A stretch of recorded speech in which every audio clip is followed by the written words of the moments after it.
Next, let's take a look at some of the other things we can do with the adjustment brush. So go ahead and open up the image for this lesson if you want to follow along. And a quick note about workflow. I'll work through the basic panel. All right, that little basic tab over here. I'll work from top to bottom through this panel, and I'll get this done first. And then I'll go in and do any of my adjustment brush stuff or any of the graduated filter stuff that we took a look at. That's pretty much the order in which that I would do things. So start here first. Get things right. Get your exposure right. Get your temperature right. Get your white balance right. In this image here, I think it's a little bit warm, so I'm going to cool it down a little bit.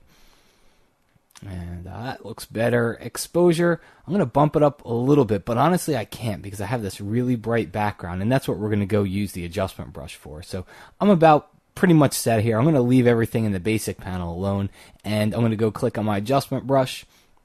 One of the first things that I would do here is let's add some light to the faces a little bit here. So I'm going to double click the saturation slider and double click clarity, and instead increase my brightness a little bit here, and just take a brush and paint in on the faces, and just see if we can bring those out just a little bit more. Alright, so that's looking pretty good. You can even go into the hair a little bit. It's almost just like adding a little bit of fill light on here. And as I look at it, it's kind of looking a little bit too warm to me again, so I might just take my temperature, just go back, and you can go back and forth. Just remember that letter K, that's the shortcut. Just hit the letter K. And that'll take you back and forth between the adjustment brush and that basic tab. Now, we can get some fine-tuned changes in here as well. So I'm going to take my zoom tool and just zoom in onto her eyes here. And you can use the adjustment brush to whiten the eyes. So in this case, we can take a really, really tiny brush. I'm going to hit the left bracket key and make my brush very tiny. And I'm going to turn on auto mask. Let's take the brightness back to 0 and just increase the exposure a little bit. And just paint onto the whites of the eyes. Okay.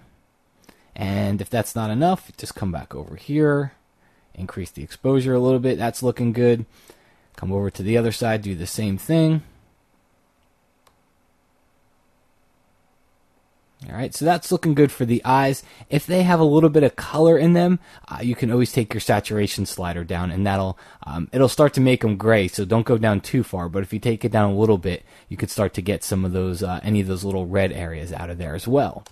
Now, we can come in here, I can click on New to add a new brush, and I can paint over the colored part of their eyes here, or her eyes, and instead of increasing the exposure, which I might want to do a little bit, I can come down here and I can increase the saturation as well. So we can kind of punch some more color back in there.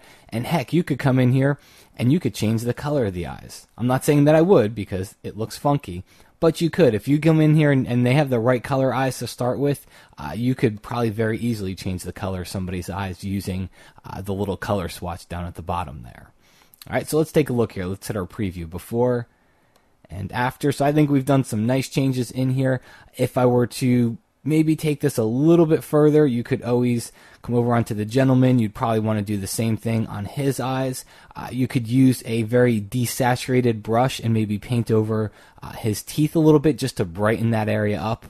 Just add some more white inside of there. So there's lots of different things that you can do with this brush. It's not really just about dodging and burning, which is what we did on the last image. You can get in here and you can do some pretty nice retouching things on your photos with that adjustment brush. Now, this photo does need one more thing, and I'm going to talk about that in the next video because it's another new feature inside of Camera Raw 5. So make sure you check that video out too.